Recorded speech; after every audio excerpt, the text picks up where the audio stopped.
In a world where Teofimo Lopez wins title belts then retires, there's a podcast called Blue Collar Sports Talk. And in this world, they discuss Husker news. In another dimension inside this world, the Blue Collar Sports Talk nobodies talk about the NBA Finals.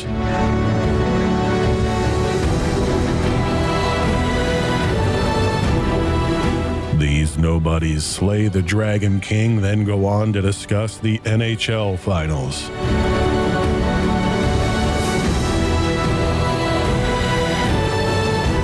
What epic adventure would it be without their final thoughts? And now, thanks to a grant from the Vice President of Nothingness of Nowhere of Nothing, here's their show. All right, everybody, welcome to June the 15th, broadcasting from the awesome studio inside somebody's bedroom. We don't know who it is. They just let us use their house. It's nice of them. Today, it's all about lies. We're going to tell you as many lies as possible. This one isn't a lie. Jordan is going to come back and be a volleyball coach. Amazing. A coach. I don't know what a coach is, but a coach. Jordan Larson's going to be a volleyball coach. Yes. And, just not that you hear it here first or whatever, but it feels like it's setting up where she's being groomed as maybe the replacement. We don't know. How many coaches has he worked with? But this one is coming back. She's in that age area where not going to do a whole lot of moving. I'm not going to go find another team. I think she's being groomed to, in the next 2 to 4 years, take over. And this is all guessing. 100%. But that's my feel on this. The way this move is happening, she's still going to play in the, she's still going to go for the Olympics. Yep, she's got to finish her season. Actually, she's actually got to finish her pro season is what I saw. Yes. And then she'll join us late. Yep. Late August or early August, something like that. So you think Larson is being set up to replace? Yeah. I think Danny Busboom would be a great comeback home story. It would be, but I don't know. When I was reading the different articles on it and everything, it just seemed like, And for those of you guys who don't remember, she huge Husker great, 1,600 kills, over 1,400 digs, and had a school record of 186 aces. So. And she's been on Olympic team. She's been playing for the U.S. for numerous years. Just all around great volleyball player, great volleyball mind. And played with Danny Busboom. Oh, I didn't know that. They were there at the same time. Okay. So that's why this is really intriguing that now Jordan Larson is getting into coaching. Mm-hmm. And I could be wrong. Yep. I just pulled it out of my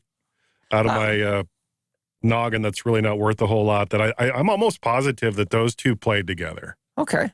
So the volleyball schedule did come out, red-white scrimmage August 19th, and then we host, we do a nice little tournament, and that's going to start August 25th. We have some teams coming to town.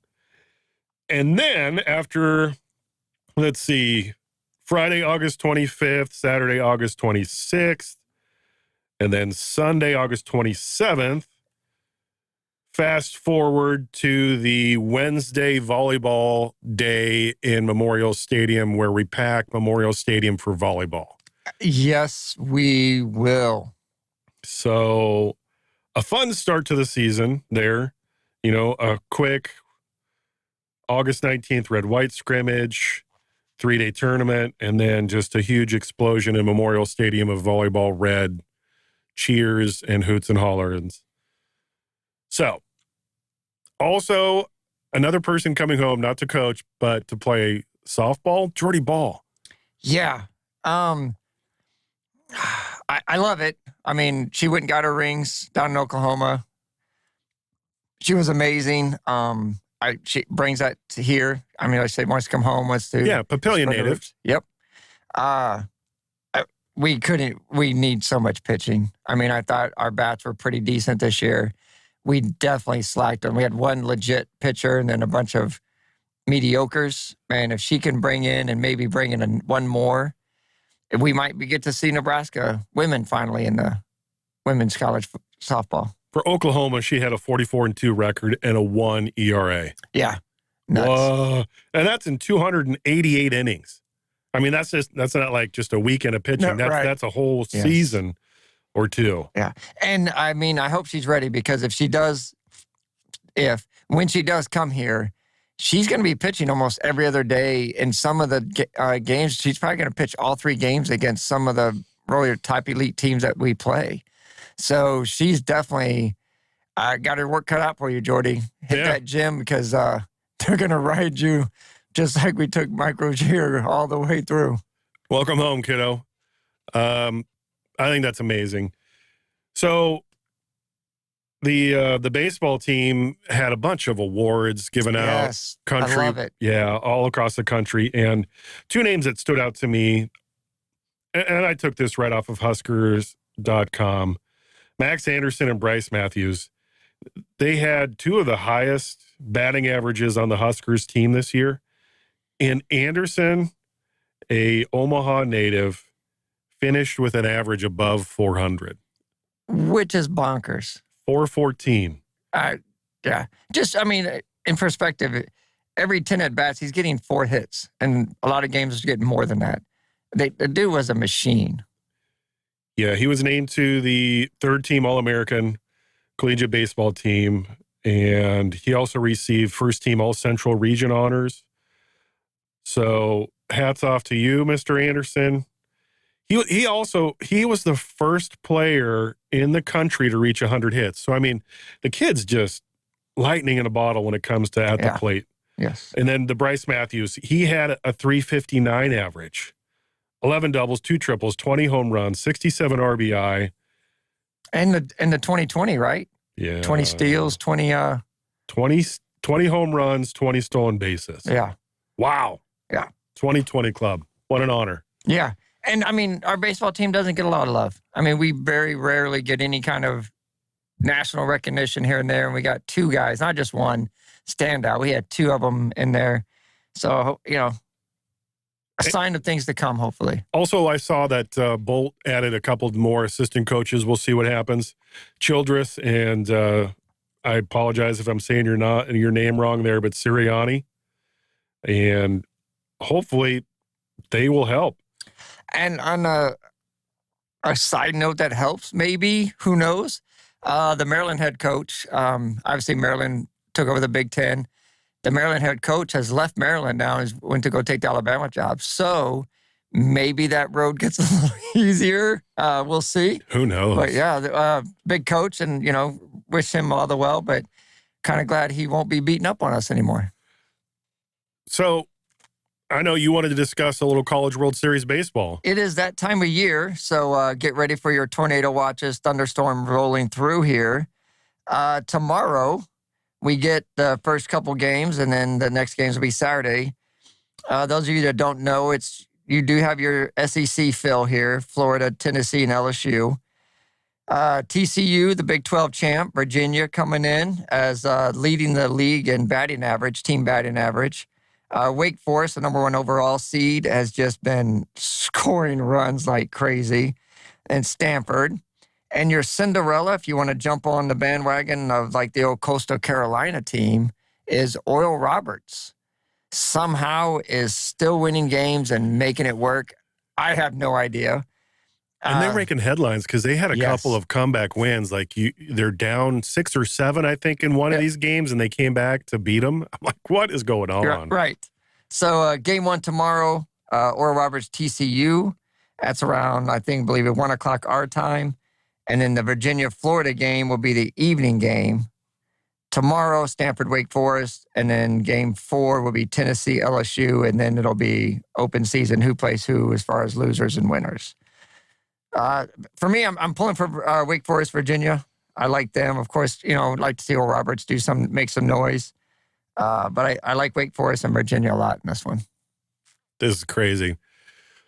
So Great time if you are in this area and you have the chance to go up the road to Omaha or wherever you're at, and you have a chance to go see some of the best college baseball in the country right now. Very competitive, very fun to watch. You never know who's going to come out on top. So if you have a chance, go up to Omaha and catch some College World Series. So it's not what I expected. We're going to move on to the NBA Finals. It's not what I expected. I expected the Heat to bring a little bit more.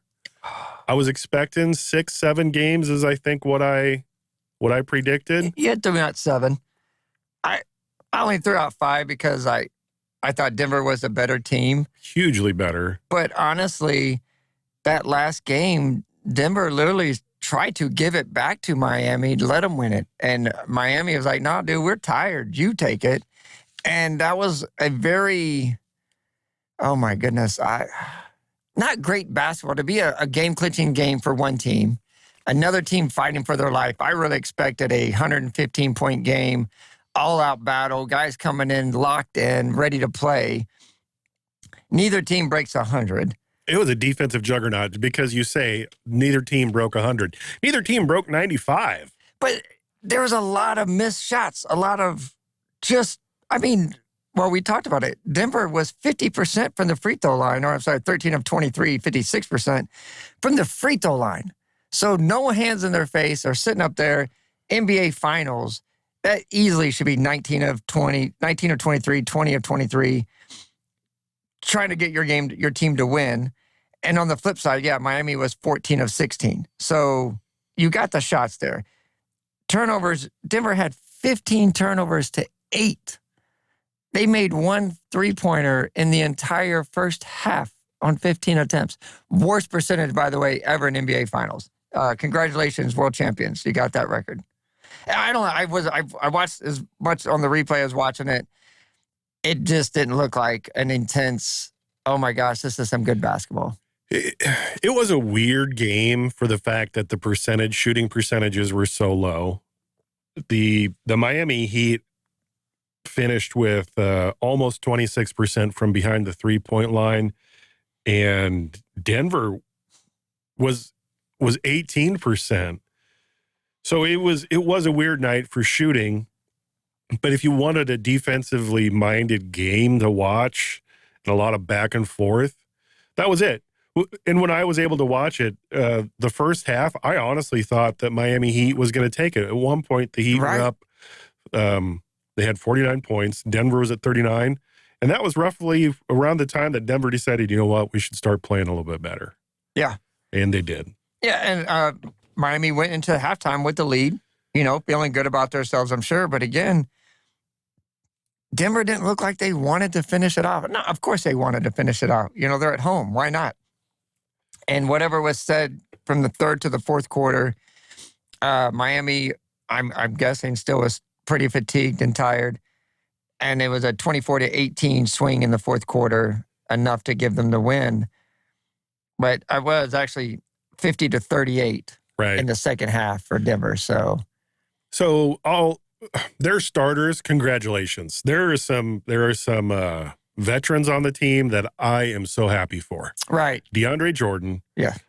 Jeff Green. Reggie Jackson and Ish Smith. So all those guys, all those veterans that finally get a ring, congratulations. And what sucks is if they could have really took over that game, DeAndre Jordan I didn't even see him get in any of the 5 games. Not that it takes away from anything because you had the whole season. Right. I think he had 2 or 3 minutes in one of those games. Oh, okay, good. It was brief. Right. At least get him on the stat sheet, let him get a little, Joker's got to come out a little bit. He plays 40 minutes a game, so. Yeah. But yeah, I was like, get him off the bench. I know he's old too. DeAndre might be retiring. Okay, so the NBA season is finally over. Our ridiculously early what's going to happen next year prediction. Who do you think has a chance of going to the finals? So are we basing it that there's no big signings? Because there's going to be huge ones. Who cares? Yeah. Who do you think? The usual suspects then. In the East, I think Philly makes some noise. It falls short again. Boston will make some noise, hopefully pulls it this time.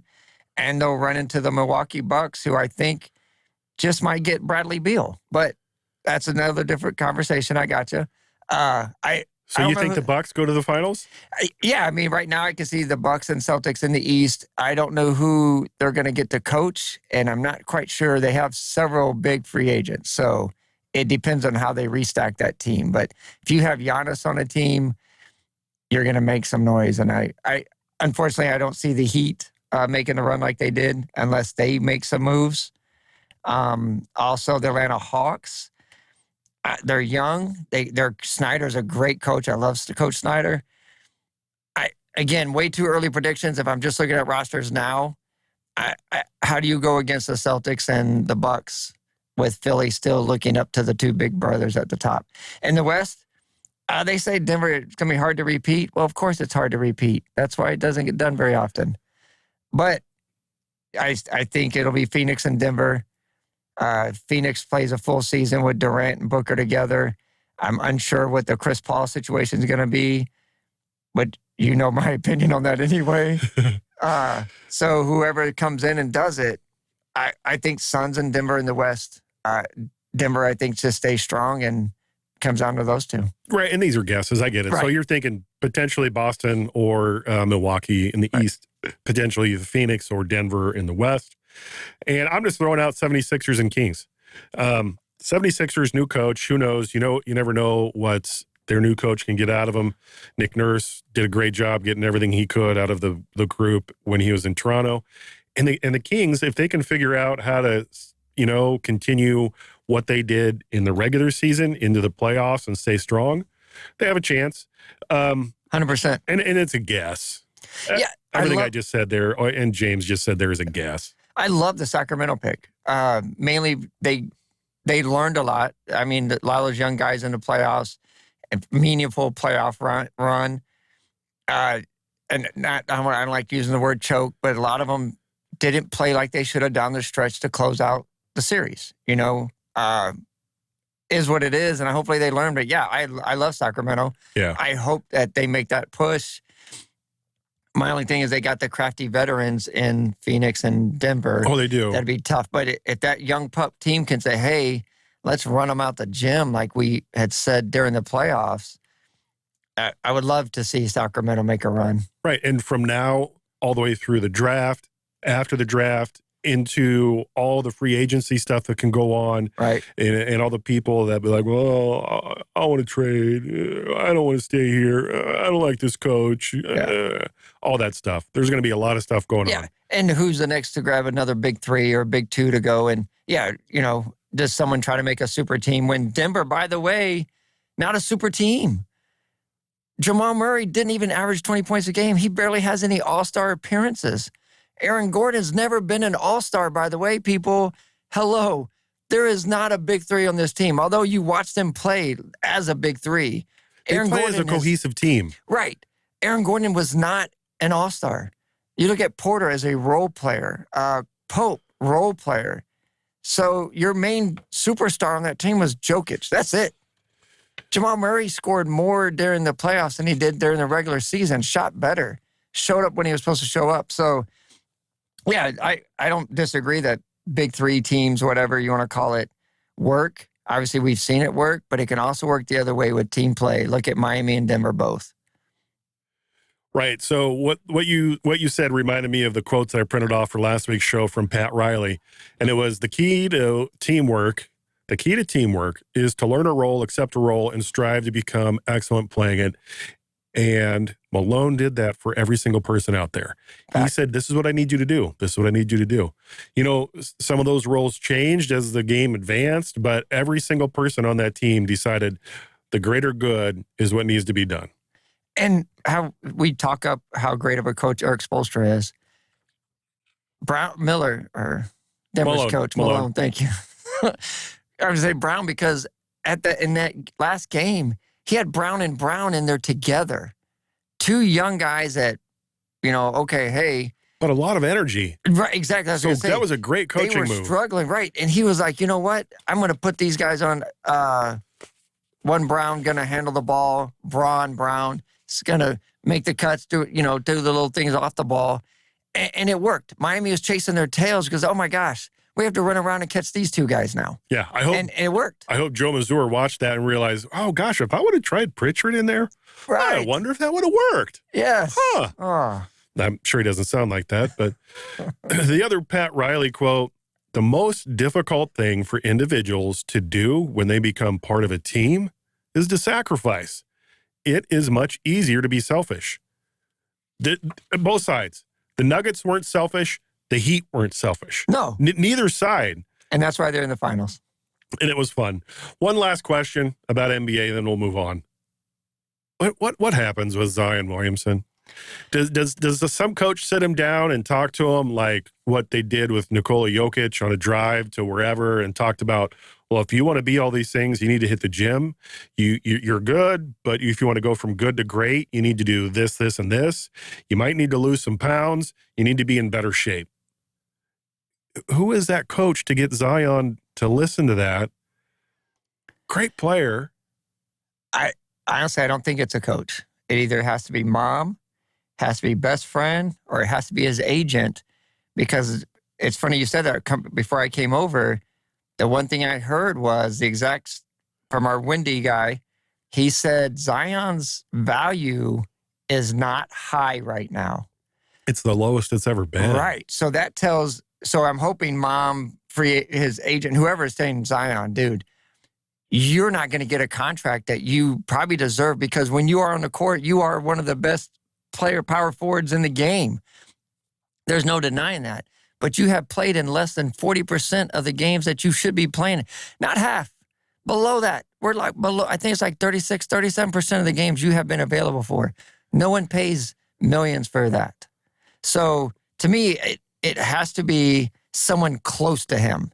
Now the coach helps reiterate, gives that positive feedback and gets him going and keeps him in the right direction. But I think for him to make that inner call and be like, do I want to keep playing basketball for another 10, 15 years that I could be? I need to get in shape. Or do I just take this money that I've made these last few years and haven't done a whole lot and I see what I can do? I hope he plays basketball because he's great to watch. In my simpleton mind, it's very simple up there. It's a little monkey with cymbals bashing them back and forth. Anyway, in my simpleton mind, our bodies are very simple lever and pulley systems. And if you overload any mechanical system, what happens? They break. They break, right, fact. So bend, break. He hasn't gotten thinner. He hasn't gotten more agile. He hasn't gotten in better shape. It's gone the other way. And his simple lever and pulley system continually breaks down. And Zion, I want to see you have longevity in this league. And I hope it would be like a LeBron going, dude, I know you're on a different team, but even I shed 30 pounds to stay in this league longer. And you're 20 years younger than me. And those of you that didn't, if you take it back and look at the NBA season, all the way through the All-Star break when he was playing games more sporadically or whatever, the Pelicans were in second in the West. They were right dominating, there, right? Dude. And then when they lose, obviously, their best player, they played well. Brandon Ingram can't put that team on his back. He tried. But he valiant did. Valiant effort. Huge. But that just shows you what a dominant player that one guy was, that they were second in the West with him playing sporadically. And then when they lost him for the season, the drop was just game after game after game, unfortunately. Now, that being said, the reason I brought this up, if there is ever a chance that he could become a Celtic. Jason Tatum, see you later. Here's what I thought. You mentioned his ability to command a better contract price is out the window. Right. Pick him up for a song and a dance, man. You may not even have to get rid of some huge people. Right. And again, this is just me dreaming. But if he could get picked up for, let's say, a Grant Williams, okay, see you later, bye. You wouldn't shed a tear because you're not a big Grant Williams fan. Right. True. But could anybody on the team get him to be in the elite level of athletic fitness? I think Celtics would be. I think a team in the East, yeah. I think Giannis could take him under his wing. Oh, that would be a great fit. Oh my gosh! Right. And of course, please do not go to Milwaukee, whatever you do, or Philly.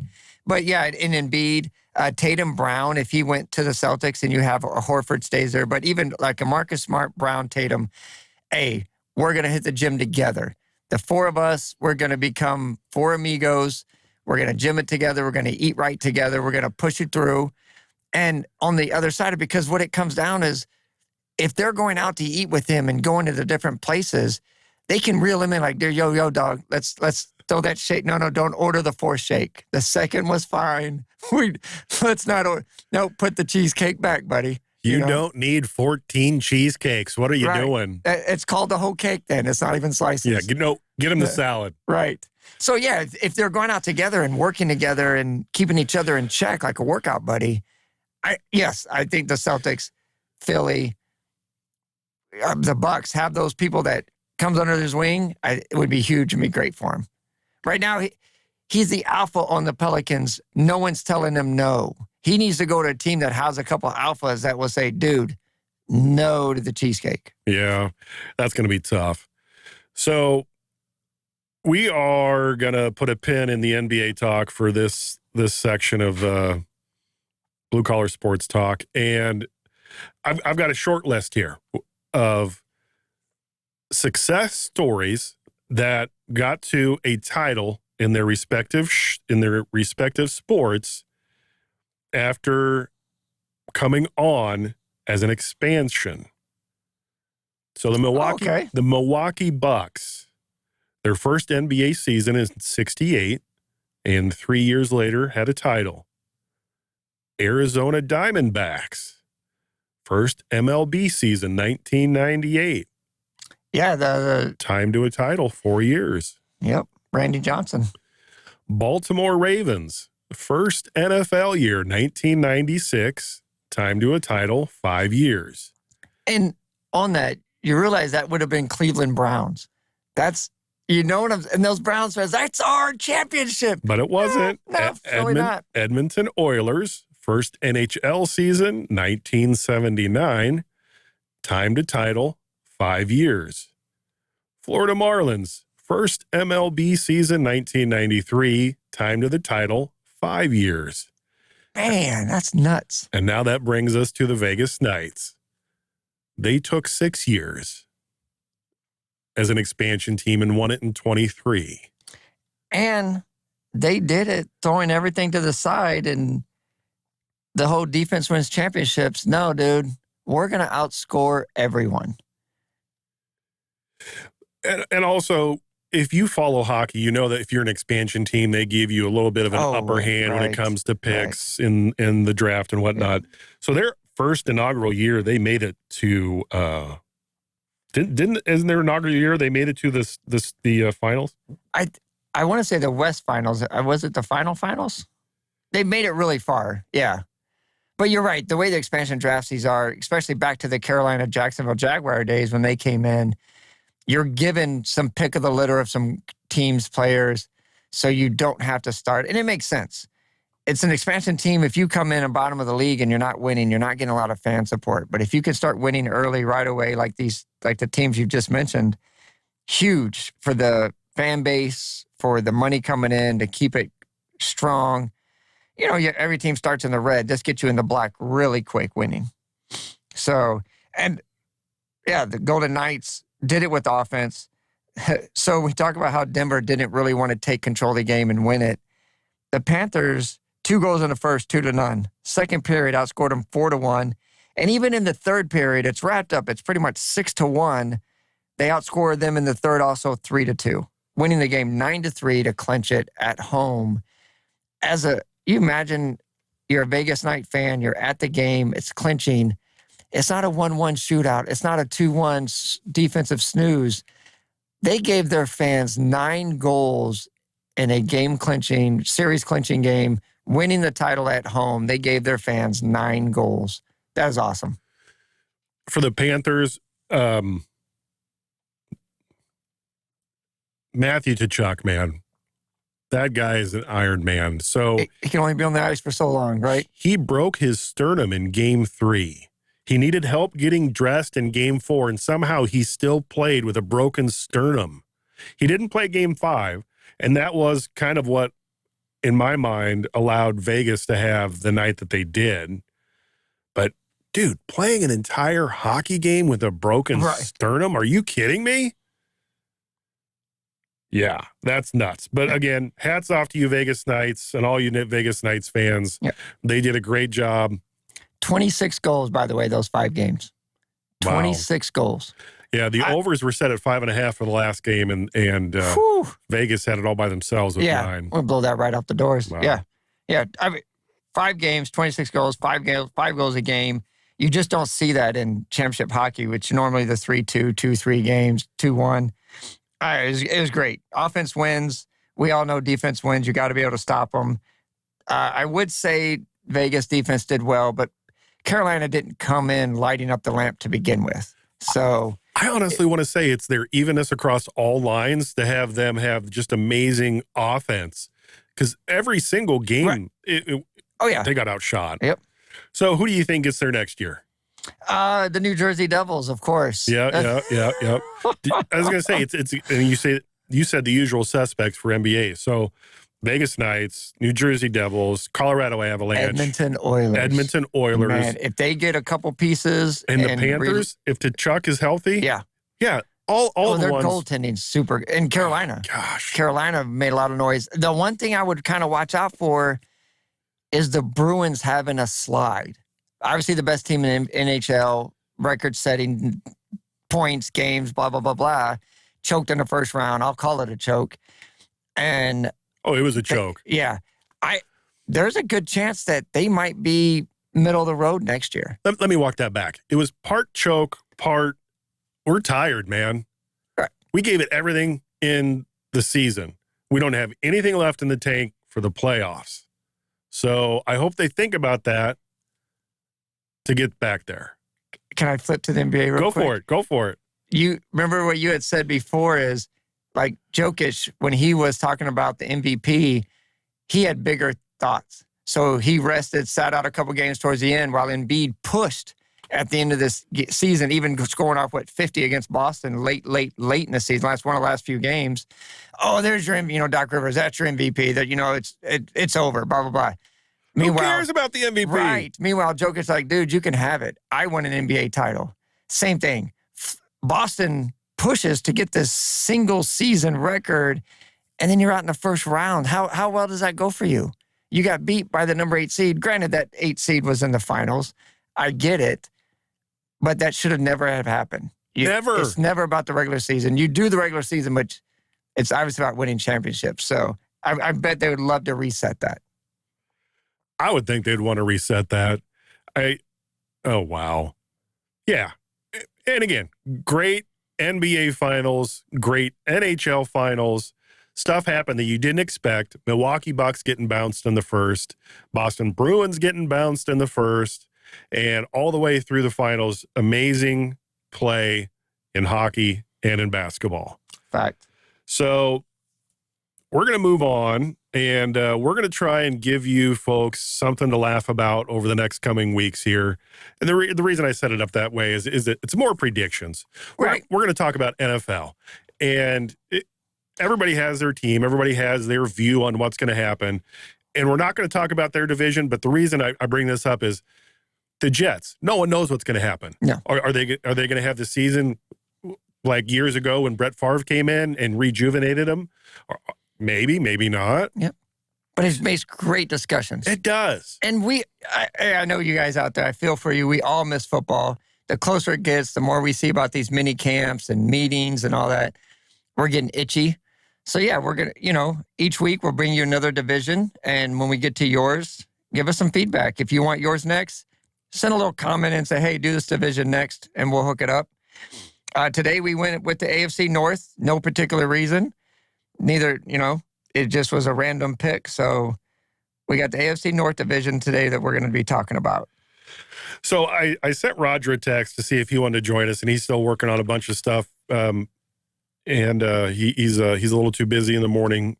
But he didn't have anything specific about the North other than just the whole AFC division. And he's just like, dang Chiefs, they win it all.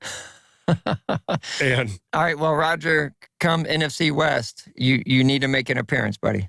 So AFC North, I broke it down and James broke it down a little bit. Obviously, last year, the Bengals. Yeah. 12-4. Yep. It wasn't a great, normally the AFC North is pretty big when it comes to the playoffs. Pitt fell short, needed a win and some help. They finished 9-8. Your Browns did what we always think, about 500, 7-10. Cincinnati, 12 wins. Baltimore had the 10. And that was a lot of games without Lamar Jackson. And for those Cincinnati fans and Baltimore fans, the Ravens darn near beat Cincinnati in the playoffs without Lamar Jackson. It's super close. It shouldn't have been. Burrow and them should have took over that game a lot sooner. So, yeah, I mean, let's take a look. Do you want to go from the bottom to the top, or who do you want to start with? It doesn't matter. I found it interesting that the Bengals are doing a little bit of a revamp on their defense, and they brought in a couple people. So safeties Dax Hill and Nick Scott will take over for Jesse Bates III and Von Bell because they left due to free agency. All right. So we'll see if they have the same success. And their top 3 picks in the draft. Defensive end, Miles Murphy. I don't know if you guys remember him from Clemson. Huge defensive end. Going to be a great opposite of, what's his name? The white dude on the other side for Cincinnati. My mind just totally went blank. Anyway, then they grabbed 2 corners. One out of Michigan, Turner, with a second pick. And then Jordan Battle, the safety out of Alabama, who's I don't think has a set position yet going over there. But, yeah, so their focus was defense, and I'm going to guess the Buffalo Bills and the Kansas City Chiefs were 2 of the primary reasons that you go after pass rush and secondary help. So you mentioned the Chiefs and the Bills, and they have them on their schedule, having won the first place AFC North. They'll face the Chiefs on the road. They'll have the Bills at home. They do get a nice stretch against the AFC South with only the Jags. So they have a tough schedule, man.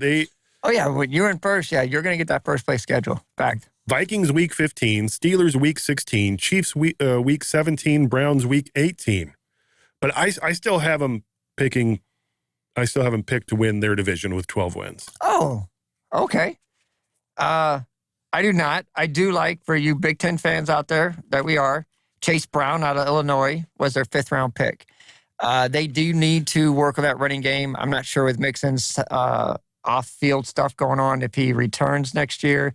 He's getting up there. I love Zach Taylor and what he's done with Cincinnati, with Burrow and company. And also they got Charlie Jones, a wide receiver out of Purdue. I think Chase Brown, the only bad thing I told my son, who's a huge Cincinnati fan, Greg, is Chase Brown has touched the ball a lot. He's one of those typical Wisconsin-type running backs that come to the league, and the tire's not 100% tread. It's pretty worn. I'm hoping Chase is a 3rd down, change of pace guy. But if they try to bring him in as an everyday back or 3-down back, I don't know how well that's going to move the ball. But I do like him. He's a great player, and that Charlie Jones out of Purdue is a great wide receiver also for them. So who do you have winning the North? If we go next, I have the Ravens. Okay. Yeah, not that it's hard. I mean, it's between these two. Mainly, we'll get to those other teams in a second. So obviously the Ravens, the biggest thing in the offseason is they got Odell. So now you have an elite quarterback. Well, I'm not sure if all the animosity or the discussion between the two, between Lamar Jackson and the Baltimore Ravens, is all swept under the rug. Hopefully they play nice together. But like I said, this team almost beat Cincinnati without Lamar. Now you add Odell. You have a receiver that doesn't run great routes, but you have a quarterback that just scrambles and throws it to where he's open anyway. That's going to make it a lot of tough on the defense. Their defense is already really good anyway. Baltimore is always going to have a great defense. Their first pick was Zay Flowers out of Boston College. Great receiver. It just adds another weapon finally for Lamar. I think they reloaded. And then they went defense for their next 3 picks. Linebacker, another edge rusher, another corner, and then some O-line help. They've also signed a few more O-linemen. I think another one out of even, out of Kansas City, sorry. So they're giving Lamar some protection up front, and I think they've got him some playmakers. So, yeah, I see on the flip side, Baltimore winning 12, 13 games, Cincinnati winning 11, maybe 12. But it'd be them two definitely in the North. The Ravens finished 10-7 last year, and that could definitely happen. Again, this is just us guessing way too early. You never know. I have Ravens with 9. I have Ravens with 9 because their schedule, okay, opens with Texans. Right. Colts, yeah, maybe. You never know. Rookie quarterback. Oh, right, yeah. I give that them. Right. Yeah. Okay. Lions came on strong. If they continue, that's a home game, right? Yeah, it is. At Baltimore? Okay, yep. I got to give that to Baltimore. Okay. But The Seahawks? Yeah. So the reason I'm bringing this up, other than the Texans and the Colts, I mean, the next 3 here, 4 are tough. Lions, Seahawks, Browns, and then the Bengals. Right. And granted, just my opinion, I'm not too scared of the quarterbacks on those other teams except for the Bengals. I give you Deshaun Watson with the Browns, but you have Seattle quarterback that just re-signed him, the one that did so good last year. Yeah, that guy. We'll get to him another time. But anyway, the Seattle overachieved last year, mainly because their quarterback was Geno Smith. There you go. There we go. I was choking on my laughter and I couldn't get it out. He's been around the league a while. He's mostly backing up here and there, but he found a niche up there. Him and Carroll clicked. I still think Baltimore's defense is too good. I see them having a great start to the season. So after that stretch of games I mentioned, then they have Rams, Dolphins, Steelers, and then away at the Bengals again. Right. Browns and Steelers again. Titans. Cardinals should be easy. They're just a mess. And Chargers. Jags and 49ers. You could be right. I could be wrong. We never know. Right. Just the way I'm looking at it, I think Lamar brings an extra dynamic to that team. Not only because everyone, when he's on the field, everyone in the locker room says, we can win any game. We get locked down on defense. They're locked in. And he's going to give them a chance every game to win. And you never know what happens. And because this is assuming he's 100% healthy every game. Looking back when Geno Smith got in trouble for having a fight with his own players and he got his face broken, no one have expected him to have that breakout season once he was able to after Russell Wilson left. Right. No one expected that. No. So, again, our guesses, and if you want to make fun of us, please do. We don't mind. Okay. So I have Bengals first. You have Ravens first. You have Bengals second. Yep. I have Steelers probably winning 9 games, same as they won last year. Last year they missed the playoffs. Browns last year won 7 games, obviously missed the playoffs. And I have the Browns even winning less. I have them winning 5. Oh, my. And I have the Steelers with 9 because it's a guess. I don't know. Does Pickett get better? Do the Browns get worse? I don't know. Yeah. Steelers did a little different in their draft. To me, a Mike Tomlin team, they still have Najee Harris as the running back. Very solid back. Pickett's coming in his second year. How much does he mature? They bring him some O-line help. They picked Joey Porter Jr., the corner out of Penn State. I loved him. I was hoping Dallas would get him. They kind of passed. Then they went defense. They got him a tight end out of Georgia, Darnell Washington. I don't know if he's going to start right away. But for me, the Steelers is, I totally agree. I think it's, the usual, the 9 or 10 wins. They're going to try to grind you down with the running game and the underneath, make it a 18-20, like playing Baltimore. And, hope their defense gets a turnover here and there. I have them picked last in the division. I have the Browns going to be ahead of them for me. And it's mainly because of the quarterback. It's only his second year. He's going to learn. Juju Schuster's not there anymore. Again, Harris is good. He's not a break it for 50-yard run, 60-yard run. And the North is already known to play black and blue ball. That's what it's called. And when you have to play Baltimore twice, you play Cincinnati twice. I'm guessing those are both sweeps. And then they're going to split with the Browns. No chance to win the division. Makes them at last. That could happen. I looked at it the opposite way. I figured after having the experience that Pickett had last year, watching a little bit more, that they'll continue on with that. And the reason I have the Browns last is because of all the drama that happened with everything that's going on with them.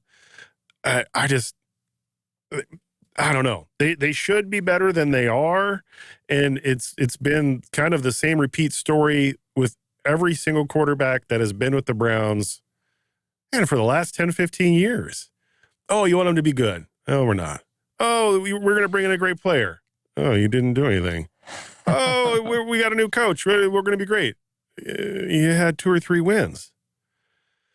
So, I don't know. Last year, the Browns went 7-10, missed the playoffs, and I have them losing a couple more. I think they get 5.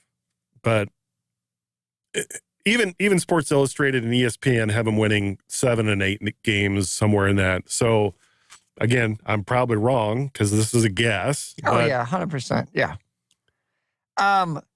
Before all the off-field issues that Deshaun Watson missed a year and a half, I don't know if people remember when he finished that season with the Texans, he had 30-plus touchdowns. Oh, right. And less than 7, I believe, interceptions. I want to say it was really, really low. If he's in the good headspace, he's amazing. Right. And I don't think that's all gone, though. I think there's still a lot of stuff that he's probably dealing with, and it's in the back of his head. I'm going with your thought process on Pickett. Second year, he's back. He got his feet wet last year. I'm talking about Deshaun Watson, kind of getting the groove of things, winning over his teammates. Getting everything straight in there. Coming in this year too, a full training camp with him because he couldn't do it before last year because he was still suspended for majority of the season, so he didn't get all that early camaraderie time with them. All these mini camps, training camp, start the season. And they have a 4th place schedule. So they have numerous I can't say easy games, but numerous games that they should be in the position to win. I think they split with Baltimore. They'll get swept by Cincinnati and probably sweep the Steelers or split with them. I'm in between there. I have them in 3rd. And mainly it's Deshaun Watson and that defense for Cleveland. They gained another pass rusher in the draft. Where is he at? No, I take that back. They got Isaiah McGuire out of Missouri. I like him a lot. They got Cedric Tillman from Tennessee as a wide receiver. Huge weapon for Deshaun Watson. I think he'll be a day 1 starter. And they got Ika, the defensive tackle from Baylor. That defensive line is going to be really good because I know they signed a free agent, and I apologize. I thought I wrote it down. Apparently I didn't. Their defense keeps them in games, right? With exactly. Just with Myles Garrett, yep. With Zadarius Smith, Jordan Elliott, Dalvin Tomlinson. Yeah, so Zadarius Smith, he's the one they got from Minnesota. That's who I was trying to get at. They just got him from Minnesota in a trade. You put him opposite of Garrett, and then you fill up the middle. Yeah, the defense is going to keep him close, and I believe Watson's going to have a very good year, not a Geno Smith year, but 3rd in the North. I think Deshaun Watson lost his mojo in a fashion similar to what happened with Tiger Woods when he got beat up by his now ex-wife with his own golf club. And I don't know what happened with all of the massage therapists. I don't think it was a coincidence that many came out and said, hey, he shouldn't be doing what he's doing. So I feel that took away some of his confidence because I felt and it's horrible that he did it that way. That's how he gained some of his confidence, by doing that, having his super special massage therapy sessions. And I don't think his game will ever be the same after having gone through all of that, giving a lot of his money away to keep a lot of people quiet about all the stuff he did with the massage therapist. Yeah, but new city. He's not around any of those people anymore. Doesn't matter. I said I have no idea. Yep. To me. And again, that's a guess. Yep. I have no idea what's in his head. I just think second year, same players, and there's still an outside chance he gets DeAndre Hopkins. By the way, is visiting the Patriots today. They're not, the East isn't on our map today, but Hopkins is making his tour. Cleveland is one of the stops, and him and Deshaun Watson obviously played together in Houston.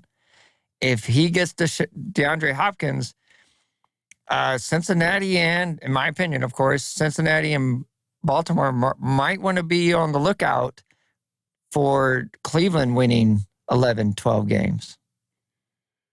Yeah, you never know. I mean, again, this is just us guessing all the fun stuff that could potentially happen next year, us looking at some numbers, us having our views on where they're going to go, and we don't know until they all show up and start playing. I did read something interesting about the Jacksonville Jaguars. They're going to be doing some renovations to their stadium, and they haven't figured out exactly where they're going to play, but there is talks about them playing in a venue, I'll call it, that would be crazy. And that's Daytona Speedway. It holds over 100,000 people. Now, the last I read, they weren't 100% sure that they would do it, but there is talks that Daytona International Speedway would be one of the places. And if that's true, I mean, it holds a lot of people. Yeah. A lot of people. But they haven't built a freaking stadium. I don't even know if the Jaguar fans could fill a baseball stadium. Okay, so that's interesting that you brought that up. So if they do the Daytona thing, 101,500 seat capacity. So the other thing that they're looking at are some minor league baseball stadiums, some AAA affiliates, and those are around the 10, 11, 20,000 range. Yeah. So do you want your viewership to see full stands, or do you want to have the ability to sell maybe 40, 50,000 and then a lot of open seats? Yeah. I don't know. And wouldn't it be louder in the smaller baseball venues? And that Daytona's really open. The whole thing is to keep the sound out because of the cars. So obviously you need it to go up. So that's why they're more open. And obviously I think the fielding seating would change a little bit because the fans would be really far away from the game if they put it like in the pit area, the field, which obviously what you'd have to do. It'd be interesting to see how that seating chart would go.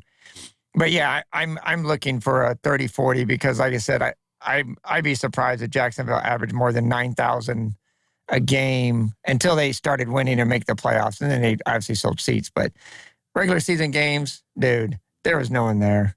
No one. It'll be interesting. Yep. So looking at the Browns schedule, and the deck is stacked against them. Game 1, Bengals. Then Steelers. I'll give them that one. They have the Titans. Then the Ravens. Then they have the Niners. So they can literally start the season off 2-3, maybe even 1 win out of those games. They have a nice little break coming up, but then at the end of the season where you're trying to make the playoff push, you do get the Bears and the Texans, but then you have the Jets and the Bengals who also might be playing for playoff position. So, again, have them third. But DeAndre Hopkins would make a huge difference in that offense. It depends on where he signs, obviously. Wherever he goes, he'll make an impact. Wherever he goes, he'll make an impact. Will he be worth the money? I don't know. Right, same. I'm just so happy that there's no talk in Cowboy land about him going there. I am perfectly fine with Brandon Cooks. We'll get to Dallas another day. But I am happy as a fan not to have to worry about, is he, Willie? Nope. Right. So we're gonna go on to our final thoughts. And my final thoughts involve Deion Sanders and the Colorado football team. I just stumbled across an article where they're giving the football odds for the total win prediction for the Colorado Buffaloes. And you have to bet $128 to win 100 for them, for the overs, and the overs are set at 3.5 games. Okay. And the unders are set at 3.5 games. And that is better odds because you have to spend 160 to win 100. So all the odds makers out there have kind of said, yeah, they might win 3. Right. And that goes back to what I've been saying since the hirings of both Rule, and they're connecting the two because of the whole timing and the two teams, blah, blah, blah, blah. Numerous people here, even here as Nebraska fans, said we should have got Deion. He's going to be the better coach. Colorado's going to kick our butt, blah, blah, blah. But I do believe Nebraska's over-under by the experts is like 5, correct? I don't know. I didn't look up that one. I was just looking up the Colorado Buffaloes. But while you can continue your thought, I'll do a quick search. Okay. So if these experts are coming out and saying, obviously what I had said is Deion has never coached in a big Power 5 school, and you're going to tell me you're going to beat the Stanfords, the Washingtons, the Oregons. No, you're not. So yeah, the 3 wins, I totally agree with that. And again, on the flip side, I think Nebraska's higher in a Power 5 school with a brand new coach also. And oh, by the way, Deion has his quarterback he wants. Rule is how to use the portal to find a quarterback, and we've had numerous leave and all that other stuff. But yeah, like I said, I'm not surprised by that at all. I think they'd be right around 3 or 4 wins looking at their schedule. Let's see here. I'm trying to find an article that has it. The odds for us, and you asked a great question, and I don't have an exact answer for you. Oh boy. No, I don't. You give me your today in 7.5. Oh, it's 7.5? 130. If you bet 130, you're going to win way all over, but you have to bet 100 to win for over, or to go under 7.5. But yeah, the over under right now, I'm reading it on the whoever's website this is, DraftKings Sports or whatever you want to call it. Okay, it's 7.5. So obviously I was a little on the low side when I said 5, but the odds maker is picking Nebraska to win half their games and make a bowl. We'll say 6 if you don't. Oh, that's too high. We'll say 6. The odds people are going to make Nebraska to win 6 games. So that's double what Deion and Sanders is doing in Colorado. By the way, ran out 3/4 of his team. And that could be the difference, is he has numerous players and new guys that he has to fill in, and Rule kept the majority of the nucleus that he could here, and I don't know, and also a better coach, but my opinion. So yeah, I find that very interesting you saw that.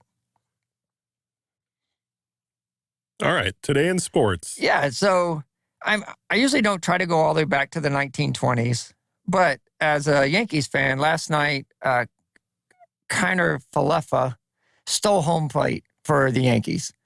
It was so funny because he said the pitcher, and you're right, when you watch the replay, the pitcher never acknowledged that he's on third. He's halfway down the line, doesn't even get another look. The third baseman doesn't even run to the bag. And by the way, no one yells at the pitcher, hey, look at him. Anyway, steals home. So I saw this, 1928, the all-great Ty Cobb steals home for a record 54th time. And what makes this amazing, this is Ty Cobb's last year in the league. 24 seasons. He had 5 stolen bases his last year in the league in 1928. One of them was stealing home. 24 seasons into the league, this guy is still stealing home and making it work. Ty Cobb, what a great player. And oh, by the way, didn't have the sports medicine we have these days. Also, a very interesting, as we get to June and we talk College World Series and the weather that gets a little hanky at this time. In 1976, the Houston Astrodome had a rainout. I find it funny because the rain was actually outside, not inside the dome, but the rain was so heavy and the flooding in the city that the visiting team or the umpires couldn't get through the flooded streets. So they had to cancel the game. Oh my gosh. Because they couldn't make it. So I found that very interesting. Most of the stuff's right now still the French Open. The U.S. Open for you golf fans starts today. So you got a lot of U.S. Open, a couple British Opens when they had their weird scheduling. But yeah, for you golf fans, U.S. Open started today, plays through Sunday. And if you have Peacock, you can watch it live on streaming. If you don't, you have to catch the highlights. Fun times. Ladies and gentlemen, I hope you enjoyed our guesses at the AFC North division stuff, and we will bring you another division next week. We'll do the South, unless you have a different idea. Let's see if we get any comments. Oh, okay. See if anyone throws in. If they don't, we'll go South, Okay. AFC South. But let's see if anyone throws a comment out if they want their division done next. We'll be open to that. If not, we'll hook up the AFC South next. Sounds good. Ladies and gentlemen, for Blue Collar Sports, I'm Daryl. See ya. That was James. Go watch some sports.